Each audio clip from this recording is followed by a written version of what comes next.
Assalamualaikum warahmatullahi wabarakatuh. Nama saya Maratu Saleha, NIM 43010200168. Di sini saya akan menyampaikan ringkasan materi mengenai memahami tauhid dan iman. Tauhid berarti mengesahkan Allah. Ilmu tauhid membahas tentang pengesaan Allah, sifat-sifat Allah, rukun iman, dan pemikiran-pemikiran tentang keimanan. Dalam tauhid terdapat iman. Iman adalah sebuah kepercayaan dalam hati tanpa keraguan sedikit pun di dalamnya. Hal yang harus dilakukan seseorang setelah beriman atau disebut juga dengan dimensi iman adalah membenarkan dengan hati, mengucapkan dalam lisan, dan menjalankan dengan anggota badan. Rukun iman. Kita juga wajib meyakini rukun iman yang mana isinya sebagai berikut. Yang pertama, iman kepada Allah, yakni yakin dan percaya kepada Allah, sifat wajib Allah, sifat mustahil Allah, dan sifat jaiz Allah. Yang kedua, iman kepada malaikat-malaikat Allah, yang mana ada 10, yaitu Jibril, Mikail, Israfil, Israil, Munkar, Nakir, Rakib, Atib, Malik, dan Ridwan. Yang ketiga, iman kepada kitab-kitab Allah. Kitab Allah jumlahnya ada 4, yaitu Taurat, Zabur, Injil, dan Al-Quran. Tetapi yang saat ini kita yakini dan percaya, yang kita imani adalah Al-Quran. Namun selain itu, kita juga wajib mempercayai bahwa kitab-kitab yang diturunkan Allah kepada nabi-nabi sebelum Muhammad itu ada. 4. Iman kepada Rasul-Rasul Allah. Kita wajib mengimani 25 Rasul Allah. 5. Iman kepada hari akhir. Hari akhir adalah hari kiamat, di mana semua makhluk Allah akan mati. Selain itu, kita juga harus mengimani Yaumul Ba'ats dan Yaumul Jaza. Yang terakhir yaitu iman kepada takdir. Takdir Allah ada 2, yaitu qada dan qadar. Demikian dari saya. Banyak kesalahan, saya mohon maaf. Wassalamualaikum warahmatullahi wabarakatuh.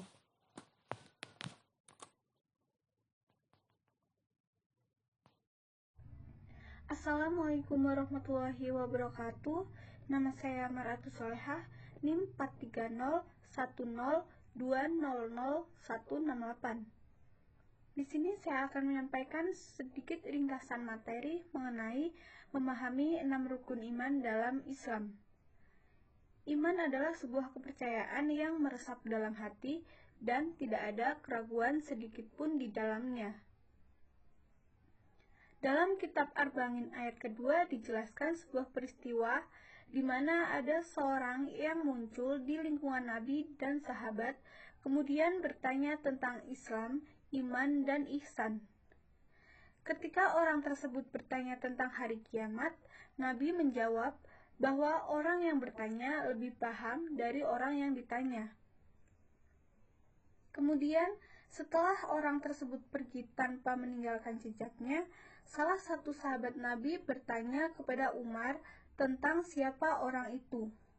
Nabi pun menjawab bahwa orang itu adalah malaikat Jibril yang datang untuk mengajarkan kalian tentang Islam, iman, dan ihsan. Jadi, untuk memahami tentang iman, kita membutuhkan akal dan wahyu. Cara mengajarkannya bisa melalui Al-Quran dan hadis. Di sisi lain, manusia mempunyai akal untuk mencari tahu siapa Tuhannya. Untuk memperkuat iman, kita bisa melalui 2 ayat, yaitu yang pertama, ayat-ayat kauniyah. Adalah ayat yang merupakan pertanda keagungan Allah yang dijelaskan lewat kejadian alam semesta. Ayat kauniyah bisa dipahami dari sisi logika. Yang kedua adalah ayat qauliyah. Ayat yang merupakan pertanda keagungan Allah yang dijelaskan lewat wahyunya, yaitu Al-Quran. Demikian dari saya, kurang lebihnya mohon maaf. Wassalamualaikum warahmatullahi wabarakatuh. Assalamualaikum warahmatullahi wabarakatuh. Nama saya Mar'atus Soleha, NIM 43010200168. Di sini saya akan menyampaikan ringkasan materi mengenai sejarah mulai munculnya ilmu kalam. Ilmu kalam adalah ilmu yang membahas dialektika. Dalam ilmu kalam dibahas cara dialektikanya para teolog atau orang-orang yang memahami agama mengenai kaidah keimanan. Pada zaman Nabi, semua masalah akan diselesaikan oleh Nabi. Setelah Nabi wafat, dilanjutkan oleh Abu Bakar Asy-Syiddiq dan Umar bin Khattab, yang mana pada saat itu belum ada masalah yang serius. Umat Islam masih kompak. Setelah Umar bin Khattab wafat, dilanjutkan oleh Utsman bin Affan. Pada saat itu terjadi adanya demonstran yang menyebabkan Utsman terbunuh, sehingga membuat Ali bin Abi Thalib harus menggantikannya dengan tuntutan harus menemukan pembunuh Utsman. Pada masa kekhalifahan Ali bin Abi Thalib inilah muncul beberapa masalah seperti Perang Jamal dan Perang Siffin. Pada Perang Siffin, umat Islam terbagi menjadi dua golongan, yaitu golongan Syiah dan golongan Khawarij. Sekian dari saya, kurang lebihnya mohon maaf. Wassalamualaikum warahmatullahi wabarakatuh.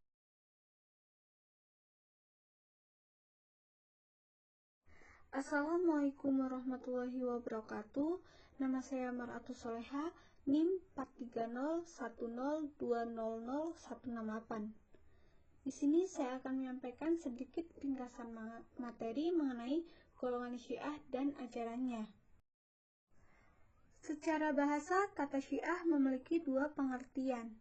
Yang pertama adalah kesamaan dan kesesuaian dalam perkara keyakinan atau perbuatan, tanpa satu mengikuti yang lain. Sedangkan pengertian yang kedua yaitu mengikuti orang lain dan mencintainya. Dalam golongan Syiah terdapat beberapa kelompok. Beberapa kelompok yang terkemuka yaitu Isna Asy'ariyah, Sab'iyah, Zaidiyah, dan Khulat. Syiah Isna Asy'ariyah meyakini dan berbaiat pada 12 imam. Yang kedua, Syiah Sab'iyah meyakini dan berbaiat pada 7 imam.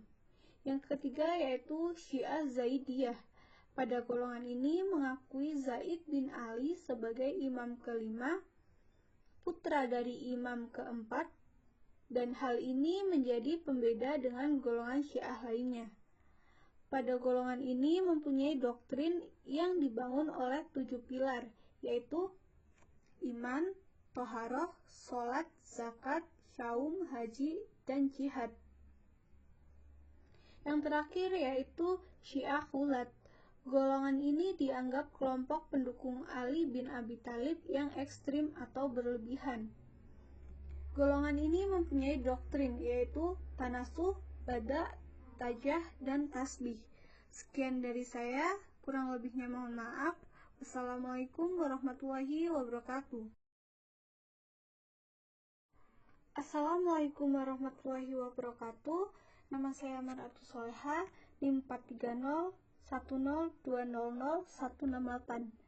Di sini saya akan menyampaikan ringkasan materi mengenai aliran Khawarij. Khawarij berasal dari bahasa Arab kharaja, yang artinya keluar, memberontak, dan timbul. Secara istilah, Khawarij adalah suatu kelompok atau aliran yang keluar dari kekhalifahan Ali bin Abi Thalib karena tidak sepakat dengan Ali saat menerima tawaran arbitrase dari kelompoknya Muawiyah yang mengakibatkan kekalahan kelompoknya Ali pada Perang Siffin. Doktrin dan ajaran Khawarij. 1. Khalifah atau iman harus dipilih bebas oleh kaum muslim. 2. Khalifah tidak harus berasal dari keturunan Arab. 3. Setiap muslim layak menjadi khalifah asal memenuhi syarat. 4. Khalifah bersifat permanen jika adil dan menjalankan syariat Islam. 5. Khalifah sebelum Ali dianggap sah. 6. Khalifah Ali dianggap sah, tapi setelah arbitrase dianggap penyeleweng. 7. Muawiyah, Amr bin As, dan Abu Musa al-Asy'ari dianggap penyeleweng dan kafir. 8. Pasukan perang Jamal yang melawan Ali juga kafir. 9. Orang berdosa besar dianggap kafir. 10. Setiap muslim harus berhijrah dan bergabung dengan golongan mereka. 11. Muslim harus menghindar dari pimpinan yang menyeleweng. 12. Wa'ad dan wa'id. 13. Amar ma'ruf nahi mungkar. 14. Memalingkan ayat-ayat mutasyabihat. 15. Al-Quran adalah makhluk. 16. Manusia bebas memutuskan perbuatannya, bukan Tuhan. Sekian dari saya. Wassalamualaikum warahmatullahi wabarakatuh.